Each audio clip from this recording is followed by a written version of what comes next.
వీడియోలో ఎకానమీలో first class అనేది మనం చూద్దాం. క్లాస్ స్టార్ట్ చేసే ముందు strong economy is a source of national strength.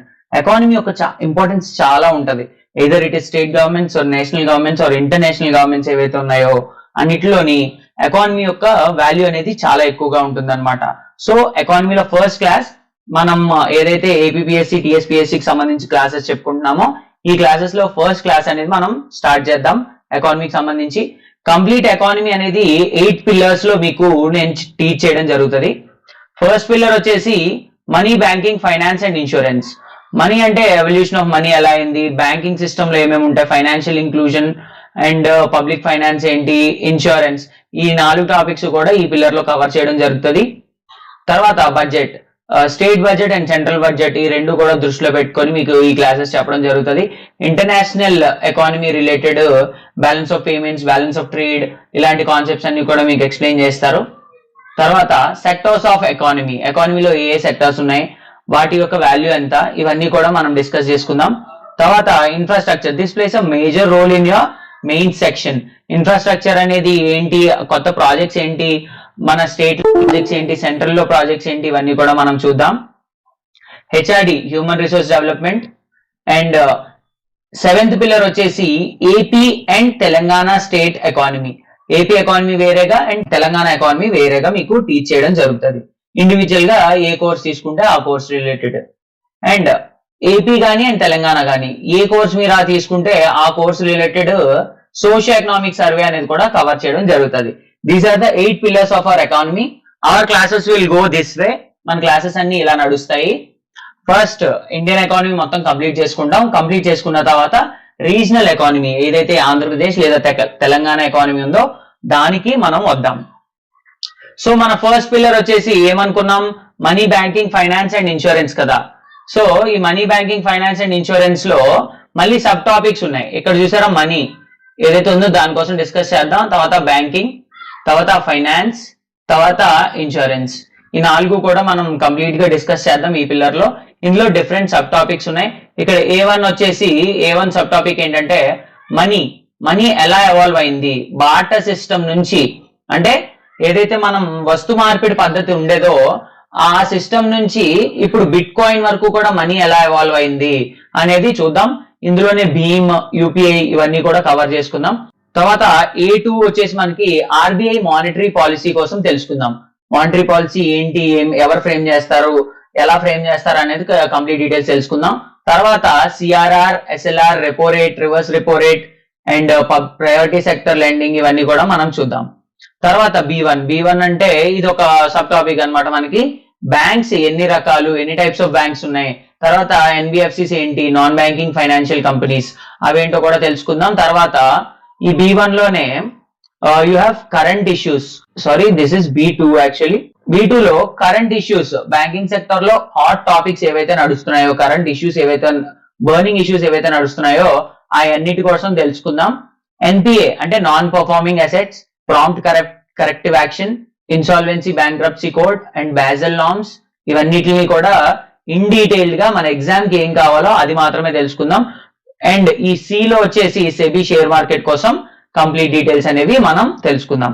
And D వచ్చేసి insurance, pension and financial inclusion, వీటి కోసం మనం ఇన్ డీటెయిల్డ్ గా అన్ని తెలుసుకుందాం. ఇది మన పిల్లర్ 1 అన్నమాట. పిల్లర్ 1 వచ్చేసి ఏంటి, money, banking, finance and insurance. ఇందులో సబ్ టాపిక్స్ అన్నమాట ఇవి. బార్టర్ సిస్టమ్ నుంచి బిట్ కాయిన్ కి ఎలా ఎవాల్వ్ అయ్యాం, RBI monetary policy, CRR, SLR, repo rate and banks, NBFCs and current issues in banking, NPA, PCA, IBC, basil, SEBI share market, insurance, pension, financial inclusion, ఇవి మనకి sub topics అన్నమాట. First let start with the money topic. Money topic వచ్చినట్టయితే మనం ఎప్పుడైతే money కనిపెట్టక ముందే, డబ్బులనే ఇది లేకముందే సరే people అనేవాళ్ళు ఒకరితో ఒకరు ట్రేడ్ అనేది చేసుకునేవారు. ఎలా చేసుకునేవారు, అది బార్టర్ సిస్టమ్ అనే ఒక సిస్టమ్ ద్వారా చేసుకునేవారు అనమాట. దాన్ని ఏమంటారు, బార్టర్ సిస్టమ్ అంటారు. బార్టర్ సిస్టమ్ అంటే ఏంటి, వస్తు మార్పిడి పద్ధతి అన్నమాట మనకి. అంటే ఒకళ్ళ దగ్గర ఉన్న వస్తువులు ఇంకోళ్ళ వస్తువులతో ఎక్స్చేంజ్ చేసుకోవడం. సో మనీ అనేది ఒక మీడియం కింద ఉండేది కాదనమాట. సో ఇక్కడ ఎగ్జాంపుల్ తీసుకుంటే ఆలీ గారు ఉన్నారు, ఆలీ గారి దగ్గర 2 కేజీలు ఉల్లిపాయలు ఉన్నాయి. ఉల్లిపాయలు ఉంటే బ్రహ్మానందం గారి దగ్గర 1 కేజీ బియ్యం ఉంది. ఆలీ గారు ఏమంటారంటే నా 2 కేజీలు ఉల్లిపాయలు తీసుకొని 1 కేజీ బియ్యం ఇవ్వు అంటారనమాట. వీళ్ళిద్దరూ ఎక్స్చేంజ్ చేసుకుంటారు, బానే ఉంది. ఈ విధంగా సింప్లెస్ట్ ఫార్మ్ ఆఫ్ ఎక్స్చేంజ్ అనమాట ఇది, సింప్లెస్ట్ ఫార్మ్ ఆఫ్ ట్రేడ్ ఇది. ఎందుకంటే సింపుల్ ఏముంటది, నీ దగ్గర ఉంది నాకు ఇచ్చే, నా దగ్గర ఉంది నువ్వు తీసుకో, ఎక్స్చేంజ్ చేసుకుందాం అని అనుకుంటారు అనమాట. సో డబ్బులు అనే కాన్సెప్ట్ ఉండదు, డబ్బులు అనే పేరే తీసుకురారనమాట. తర్వాత జిఎస్టీ ప్రాబ్లమ్స్ అలాంటివి ఏమి ఉండవు, జిఎస్టీ ప్రాబ్లమ్స్ అలాంటివి ఏమి ఉండవు. తర్వాత fear of foreign exchange. Foreign exchange అంటే ఇప్పుడు ఇరాక్ ఉంది, ఇరాక్ నుంచి ఇండియా ఆయిల్ ఎక్స్పోర్ట్ చేసుకుంటుంది. ఆయిల్ అంటే క్రూడ్ ఆయిల్. మనం ఏం చేస్తాం, వీట్ సప్లై చేస్తాం. ఏమంటారు ఇప్పుడు సింపుల్ గా ఫారెన్ ఎక్స్చేంజ్, ఇప్పుడు ఇరాక్ క్రూడ్ ఆయిల్ రేట్స్ పెరిగిపోతున్నాయి అనుకోండి, డాలర్ రేట్ పెరిగిపోతుంది, పెరిగిపోతుంటే ఇరాక్ కి హెల్ప్ అవుతుంది, మాకు హెల్ప్ అవ్వట్లేదు అని ఇండియా అంటారు. 70 రూపీస్ ఉంది అనుకోండి ఒక డాలర్. సో ఎక్స్పోర్టర్ కి ఇబ్బందిగా ఉంది, ఇంపోర్టర్ కి ఈజీగా ఉంది, లేదా ఇంపోర్టర్ కి ఈజీగా ఉంది, ఎక్స్పోర్టర్ కష్టంగా ఉంది. ఈ విధంగా ప్రాబ్లమ్స్ అనేవి ఉంటాయి అనమాట ఫారెన్ ఎక్స్చేంజ్ తోటి. ఇవన్నీ మనం ఇన్ డీటెయిల్ గా ఇంటర్నేషనల్ పిల్లర్ లో మనం తెలుసుకుందాం. బట్ ఈ ఫారెన్ ఎక్స్చేంజ్ గొడవ లేకుండా మాకు ఆయిల్ ఇవ్వు, నువ్వు వీట్ తీసుకో, ఇదే సింపుల్ ఫార్మ్ ఆఫ్ ఎక్స్చేంజ్. ఇవి కొన్ని లాభాలు అనమాట, మన బార్టర్ సిస్టమ్ తో వచ్చిన లాభాలు అనమాట ఇవి. So and fake currency. Fake currency చాలా మంది దొంగ నోట్లు ప్రింట్ చేస్తున్నారు కదా, దొంగ నోట్లు ప్రాబ్లం ఉండదు. తర్వాత ఇంకేంటి, చిరిగిపోయిన నోట్లు, ఇబ్బంది ఉన్న నోట్లు, ఆ నోట్లతో అసలు ప్రాబ్లం ఉండదు. సో ఇవన్నీ మనకి బార్టర్ సిస్టమ్ యొక్క ప్లస్ పాయింట్స్, అంటే లాభాలు అనమాట. ఇది లాభాలే ఉన్నాయా అని చూస్తే ప్రాబ్లమ్స్ కూడా చాలా ప్రాబ్లమ్స్ ఉన్నాయి. ఆ ప్రాబ్లమ్స్ ఏంటి అనేది మనం ఇప్పుడు చూద్దాం. సో బార్టర్ సిస్టమ్, వస్తు మార్పిడి పద్ధతి. ఇప్పుడు ఆలీ గారు ఇందాక ఏమన్నారు, నా 2 కేజీలు ఉల్లిపాయలు తీసుకొని నాకు 1 కేజీ బియ్యం ఇవ్వన్నా అంటాడు అనమాట ఆలీ. అంటే బ్రహ్మానందం ఏంటంటే నా దగ్గర ఆల్రెడీ బియ్యం ఉంది, కానీ నాకు నువ్వు మామిడి పళ్ళు ఇస్తే అప్పుడు బియ్యం ఇస్తాను, ఎందుకంటే నాకు మామిడి పళ్ళు కావాలంటాడు బ్రహ్మానందం. సో ఇక్కడ ప్రాబ్లం వచ్చింది కదా. ప్రాబ్లం ఏమొచ్చింది, ఇతని కోరిక ఏంటి, ఉల్లిపాయలు తీసుకొని ఉల్లిపాయలు ఇచ్చేసి బియ్యం తీసుకోవాలి. ఇతని కోరిక ఏంటి, బియ్యం ఇచ్చి మామిడికాయలు తీసుకోవాలన్నమాట. సో అప్పుడు ఇంకో ప్లేయర్ వస్తాడు, మన పాపాయ్ ద సేలర్ మ్యాన్, చిన్నప్పుడు మీరు కార్టూన్స్ లో చూసే ఉంటారు. ఇతని దగ్గర తోటకూర ఉంటది, తోటకూర అనేది ఉంటది అనమాట. కానీ ఇతనికి బియ్యం కావాలి. ఆలీ అన్న నాకు ఉల్లిపాయలు కావాలి అని అడుగుతాడు ఆలీని. ఆలీని ఏమని అడుగుతాడు, ఉల్లిపాయలు కావాలని అడుగుతాడు. కాకపోతే నా దగ్గర బియ్యం లేవు, తోటకూర ఉంది అంటాడు అనమాట. సో ఇలా ఇప్పుడు ఆలీకి ఏం కావాలి, బియ్యం కావాలి. బ్రహ్మానందంకి ఏం కావాలి, మామిడిపాయలు కావాలి. పాపాయ్ ద సేలర్ మ్యాన్ కి ఏం కావాలి, ఉల్లిపాయలు కావాలి. కానీ ఆలీ అడిగింది లేదు. సో వీళ్ళు ఎక్స్చేంజ్ చేసుకోవడానికి ఇతనికి ఆలీకి ఏం కావాలో అది అవతలోడి దగ్గర ఉండాలి, అవతలోడికి ఏం కావాలో ఆలీ దగ్గర ఉండాలి. వీళ్ళిద్దరు కోరికలు మ్యాచ్ అవ్వాలన్నమాట. అప్పుడు మాత్రమే ట్రేడ్ అనేది జరుగుతుంది, లేదంటే ట్రేడ్ అనేది జరగదనమాట. ఒకరికొకరు ఏది వ్యాపారం చేసుకోవడానికి అవ్వదు. ఇది పెద్ద ప్రాబ్లం కింద నిలిచిందనమాట. ఆ ప్రాబ్లం ఏంటి, కోరికల యొక్క పరస్పర కలయిక. అంటే ఏంటి, కోరికల యొక్క పరస్పర కలయిక. ఇద్దరు కోరికలు కూడా పరస్పరంగా ఏకం అవ్వాలన్నమాట. అప్పుడు మాత్రమే వర్తకం అనేది జరుగుతుంది. సో ఇది ఒక మేజర్ ప్రాబ్లం అన్నమాట. మేజర్ ప్రాబ్లమ్ బార్టర్ సిస్టమ్ కి ఏంటండి, కోరికల యొక్క పరస్పర కలయిక and double coincidence of wands అని దీన్ని అంటారు అనమాట. ఏమంటారు, డబల్ కోఇన్సిడెన్స్ ఆఫ్ వాంట్స్ అంటారు. సో ఈ విధంగా యాక్చువల్ గా ఇక్కడ ఏంటి, ఆలీ గారి దగ్గర ఉల్లిపాయలు ఉన్నాయి, బియ్యం కావాలి. బియ్యం బ్రహ్మానందం గారి దగ్గర ఉంది, కాకపోతే అతనికి ఏం కావాలి, మ్యాంగోస్ కావాలన్నమాట. సో వీళ్ళ కోరికలు మ్యాచ్ అయ్యాయా, మ్యాచ్ అవ్వలేదు. ఇతనేమంటాడు, నాకు ఓన్లీ మ్యాంగోస్ ఇస్తేనే నేను నీకు బియ్యం ఇస్తాను అంటాడు అనమాట. ఇప్పుడు ఆలీ ఎక్కడి నుంచి తేవాలి మ్యాంగోస్, ఆలీ దగ్గర లేవు. ఆలీ ఏం చేయాలి, ఇప్పుడు వెళ్ళి ఉల్లిపాయలు కావాల్సిన వాడిని ఎతకాలి, ఆడి దగ్గర బియ్యం కూడా ఉండాలన్నమాట. సో అలాంటి వాడిని ఎతికితే గాని ఆలీ కోరిక అనేది తీరదు. సో ఇప్పుడు బ్రహ్మానందం ఎలాంటి వాడిని ఎతకాలి, ఆడికి బియ్యం కావాలి అవతలోడికి, కానీ ఆడి దగ్గర మ్యాంగోస్ ఉండాలన్నమాట. అలాంటి వాడిని మాత్రమే ఎతకాలి. సో ఇంత ఇబ్బందులు ఉన్నాయి. సో ఈ నష్టాలు ఏంటనేవి చూద్దాం ఈ వస్తు మార్పిడి పద్ధతిలోని. డబల్ కోఇన్సిడెన్స్ ఆఫ్ వాంట్స్, ఇద్దరి కోరికలు పరస్పరంగా కలవాలన్నమాట. కలవకపోతే అప్పుడు ఈ సిస్టమ్ అనేది ఫెయిల్ అవుతుంది, బార్టర్ సిస్టమ్ అనేది ఫెయిల్ అవుతుంది.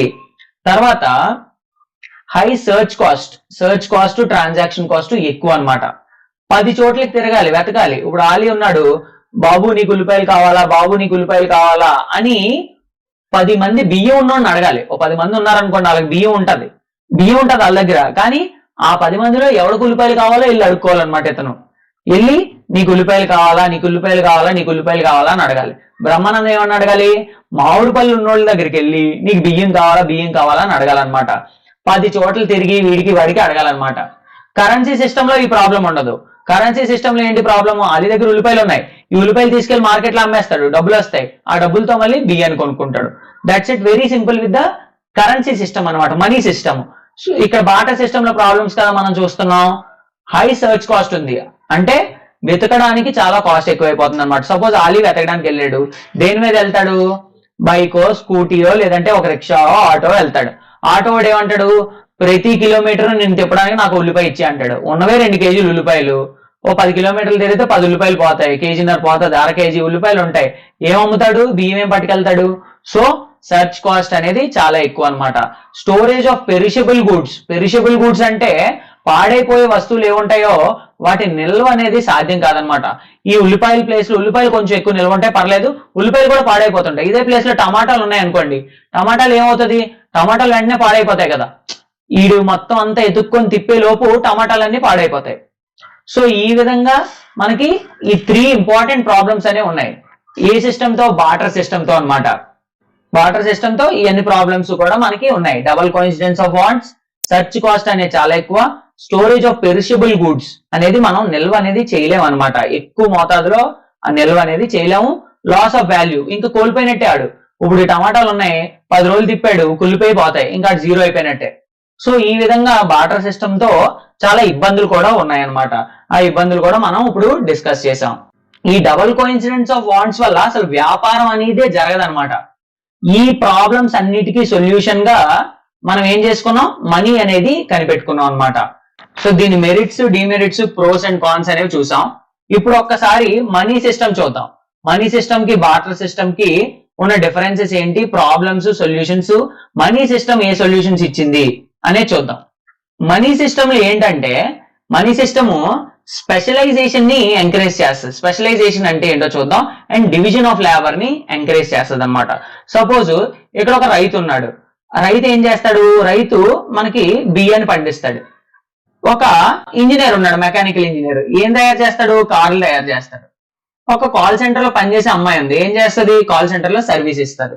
సర్వీస్ ఇస్తే వీళ్ళందరూ ఏం చేస్తారు, మనీ సిస్టమ్ లో ఇప్పుడు జరుగుతున్న సిస్టమ్ ఇది. ఈ రైస్ పండిస్తాడు కదా, రైస్ ని తీసుకెళ్లి మార్కెట్ లో అమ్ముతాడు, అమ్మితే డబ్బులు వస్తాయి. కార్ ని తీసుకెళ్లి మార్కెట్ లో అమ్ముతాడు, డబ్బులు వస్తాయి. ఈవిడికి సర్వీస్ చేస్తారనమాట, సర్వీస్ చేస్తే కొంత డబ్బులు వస్తాయి. ఇక్కడంత ఇతనికి ఒక 2,000 రూపాయలు వచ్చింది అనుకుందాం, ఓ 100 కేజీలు అమ్మడం వల్ల. ఇతనికి ఎంత వస్తుంది, ఒక కారు పర్ డే ఒక 1000 రూపాయలు అనుకుందాం, పర్ డే ఒక 1000 రూపాయలు అనుకుందాం. ఈ పిల్లకి పర్ డే ఒక 500. ఎవరి డబ్బులు వాళ్ళకి వచ్చాయి. ఎవరి డబ్బులు వాళ్ళకి వస్తే ఏం చేస్తారు, మార్కెట్ లోకి వెళ్ళి వీళ్ళు ఏం చేస్తారంటే ఆ డబ్బులతోటి వీళ్ళు కావాల్సిన వస్తువులు కొనుక్కుంటారు. ఏ పని చేయడం వచ్చో లేదా ఏ వస్తువు తయారు చేయడం వచ్చో ఆ వస్తువు తయారు చేసి అదే చేస్తూ డబ్బు సంపాదించి దాంతో బియ్యం కొనుక్కుంటారు అనమాట. వీళ్ళు మార్కెట్ లోకి వెళ్ళి ఏం కావాలంటే అది కొనుక్కుంటారు. ఫైనల్ గా అన్నమే కదా మనకి ముఖ్యం, సో దాన్ని కొనుక్కుంటారు అనమాట. మేము కార్లు తయారు చేసి లేదా కాల్ సెంటర్ లో జాబ్ చేసి లేదా డైరెక్ట్ రైస్ పండించి దాన్ని అమ్ముకొని మిగతా వాటికి కొనుక్కుంటాం అంటారు అనమాట. ఇది మనీ సిస్టమ్ లో జరుగుతున్న సిచ్యువేషన్, సినారియో. ఎవరి స్కిల్ కి, డిపెండింగ్ ఆన్ దేర్ స్కిల్స్, ఎవరి స్కిల్ కి తగ్గట్టు వాళ్ళు ఆ పని చేసి ఆ జాబ్ చేసి ప్రొడక్షన్ చేస్తారనమాట. ఇతను రైస్ ప్రొడ్యూస్ చేశాడు, కార్స్ సర్వీస్ ప్రొడ్యూస్ చేసింది. సో ఈ విధంగా మనీ సిస్టమ్ అనేది మనకి స్పెషలైజేషన్, ఎవరి పనులు చేయడం మరియు డిఫరెంట్ టైప్స్ ఆఫ్ లేబర్ ని ఎంకరేజ్ చేస్తుంది. ఏ సిస్టము, మనకి మనీ సిస్టమ్. సో ఇప్పుడు ఇదే ప్రాబ్లమ్ బాటర్ సిస్టమ్ లో ఏంటి ప్రాబ్లమో చూద్దాం. బాటర్ సిస్టమ్ అనేది మనకి ఈ వస్తు వినిమయ పద్ధతి ఏదైతే ఉందో, వస్తు మార్పిడి పద్ధతి ఏదైతే ఉందో, బాటర్ సిస్టమ్ స్పెషలైజేషన్ ని, డివిజన్ ఆఫ్ లేబర్ ని ఎంకరేజ్ చేయదు అనమాట. శ్రమ విభజనని ప్రోత్సహించదు. ఏమవుతుందంటే ఇక్కడ చూడండి, యాక్చువల్ గా రైస్ పండించాలి, కార్ తయారు చేయాలి, సర్వీస్ ఇవ్వాలి, కాల్ సెంటర్ గోల్ని తీసుకుందాం. ఈ అమ్మాయి ఏం చేస్తుంది, ఇప్పుడు బాటర్ సిస్టమ్ లో ఎవడు డబ్బులు ఇవ్వడు కదా, ఈ అమ్మాయికి డబ్బులు అనేవి లేవు కదా బాటర్ సిస్టమ్ లో. ఈ అమ్మాయి ఏం కావాలి, అన్నం కావాలి. ఈ అమ్మాయికి ఏం చేస్తుంది, ఎవరి దగ్గర అయితే అన్నం ఉంటుందో మరియు ఆడికి కాల్ సెంటర్ సర్వీస్ కావాలో ఆడిని ఎత్తుక్కోవాలన్నమాట. ఎంత ఎతికినా దొరకరు, ఎక్కడో రేర్ గా కాల్ సెంటర్ సర్వీస్ కావాల్సిన వాళ్ళు ఉంటారు. బిగ్ కంపెనీస్ ఉంటాయి, అవి కావాల్సి ఉంటాయి. ఈ పిల్లకి ఎత్తుక్కోవడానికి కావదనమాట. అప్పుడు ఏం చేస్తుంది, నాకు ఈ కాల్ సెంటర్ జాబ్ వద్దు అని చెప్పేసి డైరెక్ట్ గా ఈవిడ ఏం చేస్తుంది అంటే ఇంటికి వెళ్ళిపోద్ది. ఇంటికి వెళ్ళిపోయి మా పొలంలో నేను రైస్ పండించుకుంటానని చెప్పి రైస్ పండించుకుంటది. సేమ్ ఇతను అదే చేస్తాడు, కారు అమ్ముదామని వెళ్తాడు, ఆ దగ్గర రైతు దగ్గరికి వెళ్తాడు, కారు కొనడానికి తగ్గ రైస్ అంత ఉండదు అనమాట. ఎన్ని బోల్డ్ టన్నులు రైస్ కావాలి కారు కొనుక్కోవాలంటే, ఆ టన్నుల రైస్ ఉండదు. ఇతను కారు ఆవిడికి అమ్మలేడు. ఇతను ఇప్పుడు కారు ఒకటికి అమ్మగలడు, ఆ దగ్గర డైమండ్ ఉంటది. డైమండ్ ఉంటే ఆడు డైమండ్ ఇచ్చేస్తాను అంటాడు. మళ్ళీ డైమండ్ ఇతను ఏం చేసుకుంటాడు, ఏం చేసుకోలేడు. ఫైనల్ గా ఇతనికి కూడా ఏం కావాలి, అన్నమే కావాలన్నమాట. అప్పుడు మా పొలంలోకి వెళ్ళి నేను రైస్ పండించుకుంటాను అంటాడు. రైతు ఉంటాడు, రైతు ఎలాగ రైస్ పండిస్తాడు కాబట్టి రైస్ లోనే ఉంటాడు అనమాట. సో వీళ్ళు ఏం చేస్తారు, వీళ్ళ పనులన్నీ మానేస్తారనమాట. మానేసి బాటర్ సిస్టమ్ లో పొలంలోకి వెళ్ళి బియ్యం పండించుకుంటాం అని ఫిక్స్ అవుతారు అనమాట. ఇది దేని వల్ల జరుగుతుంది, కోరికల యొక్క పరస్పర కలయిక. ఇద్దరి వాంట్స్, ఇద్దరు కోరికలు మ్యాచ్ అవ్వడం వల్ల మనకి వీళ్ళు స్పెషలైజేషన్ ఆఫ్ లేబర్, ఎవరి పనులు వాళ్ళు చెయ్యరనమాట.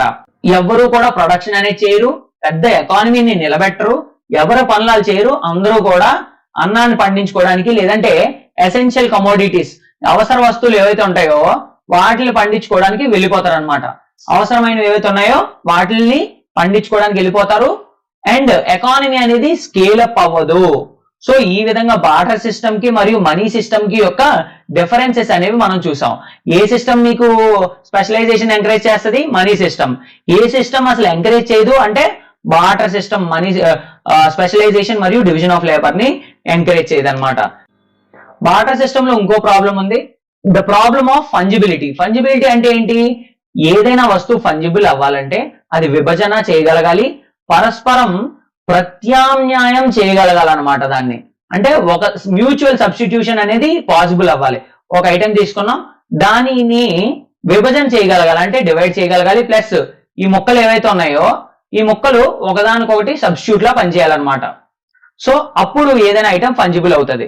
బార్టర్ సిస్టమ్ లో ఫంజిబిలిటీ ప్రాబ్లం ఉంది, కానీ మనీ సిస్టమ్ లో ఈ ఫంజిబిలిటీ ప్రాబ్లం అనేది ఉండదన్నమాట. ఎలా ఉండదు, ఈ ఫంజిబిలిటీ ప్రాబ్లం అసలు ఏంటి అనేది ఇప్పుడు చూద్దాం. సో ఇప్పుడు ఈ 2000 నోట్ తీసుకోండి.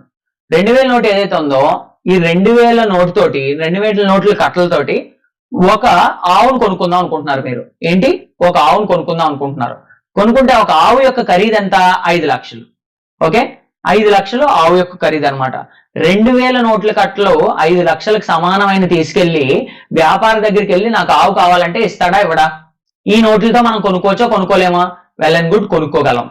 సేమ్ ఇవే నోట్లు డివైడ్ చేయాలి. 2000 నోట్లు ఎన్నిటి కింద డివైడ్ చేయొచ్చు, 4 500 నోట్ల కింద డివైడ్ చేయొచ్చు అనమాట. ఇలా 500 నోట్ల కట్టలు పట్టుకెళ్తే వ్యాపారి దగ్గరికి ఆవుని ఇస్తాడా, ఇవ్వడా? ఆవుని ఇస్తాడు. వెల్ అండ్ గుడ్, ఈ డబ్బులతో కూడా మనం కొనుక్కోవచ్చు అనమాట. సో ఇక్కడ చూసినట్టయితే దీంతోని మనం కొనుక్కోవచ్చు, దీంతోని మనం కొనుక్కోవచ్చు, ఈ రెండింటిని కూడా మనం డివైడ్ చేసుకోవచ్చు అనమాట. సో కరెన్సీ నోట్స్ అనేవి మనకి ఫంజిబుల్. అంటే వీటి ద్వారా మనకి ఏమవుతుంది, కరెన్సీ నోట్స్ అనేవి ఫంజిబుల్ అని ఎందుకు అన్నాము, వీటితో మ్యూచువల్ సబ్స్టిట్యూషన్ ఫస్ట్ ఏం పాసిబుల్ అవ్వాలి, డివిజన్ పాసిబుల్ అవ్వాలి. మనం ఇందాక చూసాంగా, ఏదైనా ఫంజిబుల్ అవ్వాలంటే విభజన చేయగలగాలి. ఈ 2000 నోట్లు మనం విభజించగలం, 500 కింద విభజించగలం. మ్యూచువల్ సబ్స్టిట్యూషన్, ఒక 2000 నోటు మరియు 4 500 నోట్లు ఒకటేనా, ఒకటే. సో ఈ విధంగా కరెన్సీ నోట్స్ అనేవి మనకి ఫంజిబుల్ అన్నమాట. So currency notes are fungible. పాలు ఇచ్చే ఆవు ధర 5 లక్షలు అని అనుకుందాం. మనం ఏమనుకున్నాం, పాలు ఇచ్చే ఆవు ధర 5 లక్షలు. సో ఈ 2000 నోటుతో ఆవును కొనుక్కోవచ్చు, ఈ 500 నోట్లతో కూడా ఆవును కొనుక్కోవచ్చు. దీన్ని 4 500 నోట్ల కింద డివైడ్ చేయొచ్చు, 4 500 నోట్ల కింద డివైడ్ చేయొచ్చు. తర్వాత వీటి బదులు వీటిని వాడుకోవచ్చు అనమాట. సో ఈ 2000 నోటు ఇవి ఈక్వలే, ఈ డబ్బులతో ఆవును కొనుక్కోవచ్చు అనమాట. సో 2000 నోట్లు వాడి కొనుక్కోవచ్చు, తర్వాత 500 నోట్లు కూడా వాడి కొనుక్కోవచ్చు అనమాట. సో డివిజన్ అనేది పాసిబుల్ అయింది. 2000 ని మనం 500 కింద డివైడ్ చేసుకోగలం. So this is divisible. తర్వాత మ్యూచువల్ సబ్స్టిట్యూషన్, పరస్పర ప్రత్యామ్నాయం అనేది మనం పాసిబులే కాదా, పాసిబులే. సో ఈ కరెన్సీ నోట్స్ అనేవి మనకి ఫంజిబుల్. నగదు యొక్క విభజన మరియు పరస్పర ప్రత్యామ్నాయం సాధ్యము. అలా విభజన చేసిన తర్వాత కూడా ఆ విలువ సమానంగానే ఉంటుంది. విభజన చేసాం 2000 ని 500 కింద, వాల్యూస్ ఏమైనా వాల్యూస్ ఏమే. So currency notes are fungible. MCQs లో మనకు వచ్చింది అనుకోండి, కరెన్సీ నోట్స్ ఫంజిబులా కాదా అంటే ఫంజిబుల్. ఫంజిబుల్ అంటే అర్థం ఏంటి, దాన్ని డివైడ్ చేయగలగాలి ఈక్వల్ పార్ట్స్ కింద. తర్వాత మ్యూచువల్ సబ్స్టిట్యూషన్, పరస్పరం ఒకదాని బదులు ఒకటి యూజ్ చేసినా సరే చెల్లాలి. మ్యూచువల్ సబ్స్టిట్యూషన్ కూడా పాసిబుల్ అవ్వాలి, అప్పుడు ఏ ఐటమ్ అయినా ఫంజిబుల్ అవుతుంది. సేమ్ ఇదే ప్రాబ్లం మనం డైమండ్ తో తీసుకుందాం. డైమండ్ ఒక క్యారెట్ డైమండ్ అంటే 0.2 గ్రామ్స్. సో ఇక్కడ ఒక డైమండ్ ఉంది. ఈ డైమండ్ ఏంటి, 100 క్యారెట్ల డైమండ్ అంటే ఒక 20 గ్రాముల డైమండ్ ఇది. సో డైమండ్ ప్రైస్ అనేది ఎలా డిసైడ్ చేస్తారో మీకు తెలుసా? డైమండ్ ప్రైస్ ఎలా డిసైడ్ చేస్తారంటే, ఎంత పెద్ద డైమండ్ ఉంటే అంత వాల్యూ అన్నమాట. దానికి పెద్ద డైమండ్ ఉండాలి, కలర్, కట్, క్వాలిటీ ఇవన్నీ కూడా మ్యాటర్ చేస్తాయి డైమండ్ యొక్క రేట్ ఫిక్స్ చేయడంలో. సో చిన్న డైమండ్స్, చిన్న ముక్కల కంటే పెద్ద డైమండ్ వాల్యూ ఎక్కువ ఉంటది అనమాట. సో 100 క్యారెట్ల సింగిల్ డైమండ్ ప్రైస్ ₹1,00,00,000 ఉందనుకోండి. అదే ఈ 100 క్యారెట్ల సింగిల్ డైమండ్ ని 100 ముక్కలు చేసాం అనుకుందాం. ఎన్ని ముక్కలు చేసాం? 100 ముక్కలు చేసాం. ఒక్కొక్క డైమండ్ ఎన్ని క్యారెట్లు? 1 క్యారెట్ అనమాట. ఒకటి దాని వెయిట్ అనమాట. క్యారెట్ అంటే దాని వెయిట్. సో ఇలా డివైడ్ చేసాం. ఇలా ఈ 100 డైమండ్లు కలిపి దీని ప్రైస్ తగ్గిపోద్ది అనమాట. ఒక్కో డైమండ్ 50,000 ఉంటది, చిన్న డైమండ్లు కాబట్టి. మొత్తం ఈ 100 డైమండ్లు కలిపితే 50 లక్షలే ఉంటది. కాకపోతే సింగిల్ డైమండ్ కాస్ట్ ఎంత? ₹1,00,00,000. ఎందుకు? ఆకారం మరియు బరువు ఎక్కువ, దాని ద్వారా మూల్యం అనేది డిసైడ్ చేస్తారు. మూల్యం ఎక్కువ వాల్యూ కలిగిందని భావిస్తారు అనమాట. ఈ 100 డైమండ్లు ఏవైతే ఉన్నాయో, చిన్న డైమండ్లు, అవి 100 ఉన్నా సరే విలువ 100 క్యారెట్ డైమండ్ సింగిల్ డైమండ్ తో సమానం కాదు. So these are not equal. అంటే డివిజన్ అనేది పాసిబులే డైమండ్ లో. కాకపోతే మ్యూచువల్ సబ్స్టిట్యూషన్, దీని బదులు ఇది ఇస్తే చెల్లదనమాట. దీని వాల్యూ ఎక్కువ ఉంటది, ఏది పెద్ద డైమండ్ వాల్యూ ఎక్కువ ఉంటది అనమాట. సో లెట్ us సపోజ్ ఇప్పుడు మనం బార్టర్ సిస్టమ్ లో ఉన్నాం అనుకుందాం. బార్టర్ సిస్టమ్ లో ఉంటే డబ్బులు ఇంకా కనిపెట్టలేదు. డైమండ్ తోనే ఆవును కొనాలి మనం. ఏంటి? డైమండ్ తోనే ఆవును కొనాలి. ఫంజిబిలిటీ ప్రాబ్లమ్ బార్టర్ సిస్టమ్ లో ఎలా ఉందో ఇప్పుడు చూస్తున్నాం. యాక్చువల్ గా మనీ సిస్టమ్ లో ఏంటి, చక్కగా డబ్బులు ఇస్తావు, 5 లక్షలు ఇస్తావు, ఆవును కొనుక్కొని వెళ్ళిపోతావు. కాకపోతే బార్టర్ సిస్టమ్ లో నీ దగ్గర డైమండ్ ఉంది, ఒకటి దగ్గర ఆవు ఉంది. ఆవు ఉంటే దీనికి ఒక డైమండ్ ఇస్తే ఆవును ఇస్తానంటాడు. Okay, well and good, barter system లో కూడా కొన్నావు. కాకపోతే ఏంటవుద్ది, ఈ బార్టర్ సిస్టమ్ లో దీంతో ఆవును కొనగలేవు. దీన్ని 100 ముక్కలు చేసి ఆవును కొనగలవా అంటే కొనలేవు అనమాట. ఎందుకంటే ఇది ₹1,00,00,000 వాల్యూ, ఇవేంటి, దీని వాల్యూ తగ్గిపోద్ది, 50 లక్షలే అనమాట దీని వాల్యూ. సో ఆ విధంగా ఈ ప్రీషియస్ స్టోన్స్ ఏవైతే ఉన్నాయో, డైమండ్ అనేది ఏంటి, ప్రీషియస్ స్టోన్ అనమాట. ప్రీషియస్ స్టోన్ కి డివైడ్ చేయడం అవుతుంది, దాన్ని చిన్న ముక్కల కింద చేయొచ్చు మనం. కానీ ఇవన్నీ ఈక్వల్ ముక్కల కింద డివైడ్ అవుతాయా అంటే చెప్పలేం, ఆ డివిజన్ అనేది అవదనమాట. ప్లస్ మ్యూచువల్ సబ్స్టిట్యూషన్ పాసిబులా, ఈ ముక్కల వాల్యూ ఈ పెద్ద డైమండ్ తో సమానమా? కాదు, మనం ఆల్రెడీ చూసాం, దీంతో సమానం కాదనమాట. కాబట్టి డైమండ్, ఒక ఆవు విలువ ఒక డైమండ్ అనుకుందాం, ఒక 100 క్యారెట్ల డైమండ్ అనుకుందాం. సో ఆవుని ఇస్తాడా? 100 క్యారెట్ల డైమండ్ ఇస్తే ఇస్తాడు. కానీ ఈ 100 క్యారెట్ల యొక్క చిన్న ముక్కలు చేసి ఇచ్చామనుకోండి, ఆవుని ఇవ్వడం అనమాట. ఎందుకంటే దాని వాల్యూ తగ్గిపోద్ది. ఈ చిన్న డైమండ్స్ యొక్క విలువ పెద్ద డైమండ్ తో సమానం కాదు, అది బాగా గుర్తుపెట్టుకోండి. 100 క్యారెట్స్ 1 డైమండ్ అంటే 100 క్యారెట్ల ఒక diamond is not equals to 1 carrot 100 diamonds. 1 carrot విలువ కలిగిన డైమండ్స్ 100 క్యారెట్ల సింగిల్ డైమండ్ తో ఎప్పుడు సమానం కాదు. దాని పర్చేసింగ్ పవర్ వేరు, దీని పర్చేసింగ్ పవర్ వేరు. ఈ రెండిట్ల పర్చేసింగ్ పవర్ కూడా మనకి డిఫరెంట్ అన్నమాట. మ్యూచువల్ సబ్స్టిట్యూషన్ అనేది పాసిబుల్ కాదు. So mutual substitution is not possible. ఈ చిన్న ముక్కలు ఉన్నాయి కదా, ఈ ముక్క ఒకటే ఉంటదని తెలియదు, ఇది చిన్నది ఉండొచ్చు, ఇది పెద్దది ఉండొచ్చు. సో మ్యూచువల్ సబ్స్టిట్యూషన్ డివిజన్ అనేది చేయొచ్చు, ఎలాగోలా కష్టపడి చిన్న ముక్కల కింద డివైడ్ చేయొచ్చు.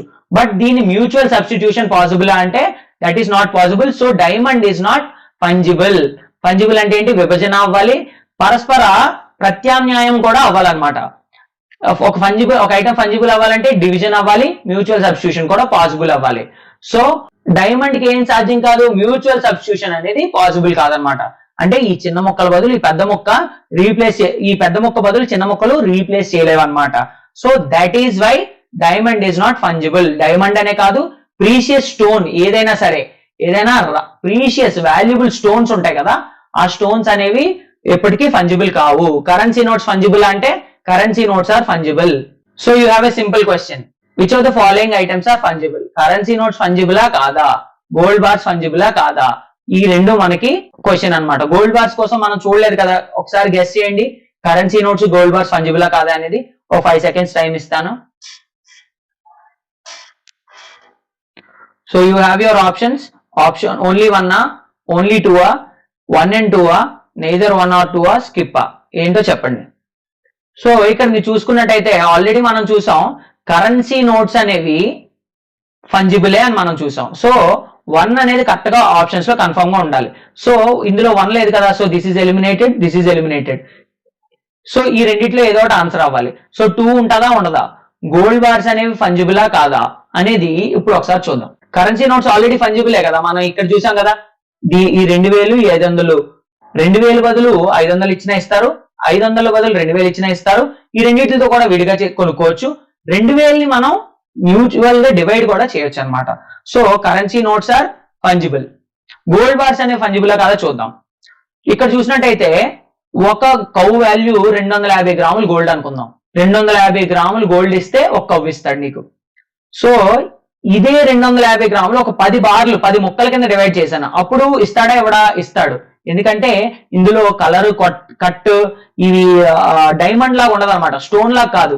ఈ గోల్డ్ బార్స్ ఏవైతే మెటల్స్ ఉన్నాయో అవి వెయిట్ లెక్కే కొలుస్తారు. వెయిట్ తోటే మీకు దాని వాల్యూ అనేది డిసైడ్ చేస్తారనమాట. Precious metals value depends on weight not shape. Diamond కి షేప్ తో, ప్రీషియస్ స్టోన్స్ కి షేప్ తో కొలుస్తారు. ప్రీషియస్ మెటల్స్ అయితే వెయిట్ తో వాటి వాల్యూని కడతారనమాట. సో ఇప్పుడు ఈ ఒక బార్ 250 గ్రాములు పావు కేజీ బంగారం బార్ ఇచ్చామనుకోండి మనకి ఇచ్చేస్తాడు. అదే 10 బార్లు వాటి వెయిట్ కూడా పావు కేజీయే, అది ఇచ్చామనుకోండి అది ఇచ్చినా సరే ఈ కౌన్ ఇస్తాడు అనమాట. మళ్ళీ ఈ 250 గ్రాములు సింగిల్ బార్ ఉంది కదా, దీన్ని కరిగించి 10 బార్లు చేయగలం. ఈ అన్నిటినీ కలిపి మనం ఒక బార్ కింద చేయగలం. దీన్ని ఎక్కువ బార్ల కింద డివైడ్ చేయగలం. సో గోల్డ్ అనేది ఫంజిబులే. Gold bars are fungible. Precious stone అని అడిగాడు అనుకోండి ఫంజిబుల్ కాదు. ప్రీషియస్ మెటల్స్ అని అడిగాడు అనుకోండి ఫంజిబులే. సో ఇక్కడ ఆన్సర్ ఏంటి? Gold bars are also fungible. Your answer is both 1 and 2. This is the answer. So ఇక్కడ మనం ఇది చూసాం, గోల్డ్ బార్స్ చూసాం, డైమండ్స్ చూసాం, కరెన్సీ నోట్స్ చూసాం, ఫంజిబులా కాదా అని. ఇప్పుడు షేర్స్ అనేవి ఫంజిబులా కాదా అనేది చూద్దాం. షేర్స్, బాండ్స్, డిబెంచర్స్ ఇవి ఫంజిబులా కాదా చూద్దాం. అనిల్ అంబానీ, ముఖేష్ అంబానీ ఉన్నారు. ఇద్దరికి కంపెనీస్ ఉన్నాయి. ముఖేష్ అంబానీ యొక్క ఒక షేర్ తీసుకున్నాం అనుకోండి, దాని మీద ఒక ఫేస్ వాల్యూ అనేది ఉంటది అనమాట. ఆ షేర్ వాల్యూ ఎంత ఉంటది? జస్ట్ 10 రూపాయలు ఉంటది అనమాట. ఫేస్ వాల్యూ అంటే దానిపైన రాసి ఉంటది ఈ షేర్ ఇంత వాల్యూ అని. అనిల్ అంబానీ కంపెనీ ఉంది, దానికి కూడా 10 రూపాయలు ఫేస్ వాల్యూ. తర్వాత మార్కెట్ వాల్యూ వేరేగా ఉంటది. ఆ కంపెనీ యొక్క పర్ఫార్మెన్స్ బట్టి ఆ మార్కెట్ వాల్యూ ఉంటది. ఇప్పుడు ముఖేష్ అంబానీ కంపెనీ చాలా ప్రాఫిట్స్ లో ఉందనుకోండి, మీరు ఈ షేర్ కొనుక్కుంటే మీకు ప్రాఫిట్ వస్తే డివిడెండ్ ఇస్తారనమాట. ఏమిస్తారు? డివిడెండ్ అనేది ఇస్తారు. డివిడెండ్ అనేది ఇవ్వడం జరుగుతుంది. ఈ 10 రూపాయలు కొన్నారు, మీకు ఒక 1000 రూపాయలు డివిడెండ్ ఇవ్వచ్చు అనమాట. అంటే మార్కెట్ వాల్యూలో దీని వాల్యూ ఎంత? ఈ షేర్ వాల్యూ 1000 రూపాయలు. ఇది బాగా పర్ఫామ్ చేయట్లేదు అనుకోండి, దీనికి 8 రూపాయలే ఉండొచ్చు అనమాట. దీని మార్కెట్ వాల్యూ, ఫేస్ వాల్యూ 10 రూపాయలు ఉండొచ్చు. సో ఈ ముఖేష్ అంబానీ 10 రూపాయల షేరు, అనిల్ అంబానీ 10 రూపాయల షేరు ఒకటేనా అంటే కాదు, ఒకటి కాదు. ఇవి వేరు అనమాట. సో ఒకే కంపెనీ షేర్స్, ఇప్పుడు ముఖేష్ అంబానీ 10 రూపాయల షేరు, ముఖేష్ అంబానీ 10 రూపాయల షేరు ఒకటే. ముఖేష్ అంబానీ 10 రూపాయల షేరు, అనిల్ అంబానీ 10 రూపాయల షేరు వేరనమాట. సో సేమ్ కంపెనీ అయితే అవి ఫంజిబులే. డిఫరెంట్ కంపెనీస్ యొక్క షేర్స్ అనేవి ఎప్పుడు కూడా ఫంజిబుల్ కాదు. ఎందుకంటే డిఫరెంట్ ప్రాఫిట్స్ వస్తాయి, ఎంతో కొంత మార్జిన్ డిఫరెంట్ గా ఉంటది అనమాట. సో షేర్స్, బాండ్స్, డిబెంచర్స్ అనేవి మనం ఫైనాన్షియల్ మార్కెట్స్ లెక్చర్ లో ఇన్ డీటెయిల్ గా చూద్దాం. కాకపోతే ఇక్కడ షేర్స్, బాండ్స్ అండ్ డిబెంచర్స్ అనేవి ఫంజిబులా కాదా అని చూస్తే they are not fungible. So ఇది మీరు బాగా గుర్తుపెట్టుకోవాలి. సో ఏమేం ఫంజిబుల్? మనకి కరెన్సీ నోట్స్, తర్వాత మెటల్స్, ప్రీషియస్ మెటల్స్ ఏవైతే ఉన్నాయో ఫంజిబుల్. తర్వాత ఈ రెండు మనకి ఇప్పుడు ఫంజిబుల్ అన్నమాట. మనం చూసినట్లో స్టోన్స్, ప్రీషియస్ స్టోన్స్ అనేవి ఫంజిబుల్ కాదు. అండ్ షేర్స్ అనేవి కూడా ఫంజిబుల్ కాదనమాట మనకి. So that's all, we end our lecture. మనం ఏం చూసాం ఒకసారి చూద్దాం. అసలు barter system, first economy 8 pillars, తర్వాత పిల్లర్ 1 లో మనీ, బ్యాంకింగ్, ఫైనాన్స్, ఇన్సూరెన్స్ లో సబ్ టాపిక్స్ అనేవి చూసాం. బార్టర్ సిస్టమ్ ఎలా స్టార్ట్ అయింది, దానివల్ల లాభాలు ఏంటి, నష్టాలు ఏంటి, ప్రాబ్లమ్స్ ఏమేమి ఉంటాయి, మనీ సిస్టమ్ కి బార్టర్ సిస్టమ్ ఏది specialisation division of labour encourage చేస్తుందా చేయదా, ఫంజిబిలిటీ ప్రాబ్లం ఏంటి, ఏవి ఫంజిబుల్ ఏవి ఫంజిబుల్ కాదు, currency notes are fungible, precious stone is not fungible, precious stone అంటే డైమండ్స్ ఇలాంటి ఫంజిబుల్ కాదు, అండ్ ప్రీషియస్ మెటల్స్ ఏవైతే ఉన్నాయో అవి fungible, currency notes are fungible, shares bonds and debentures are not fungible. ఇంతటితో మనం క్లాస్ ఎండ్ చేద్దాం. రేపటి క్లాస్ కి రెడీగా ఉండండి. That's all. Thank you.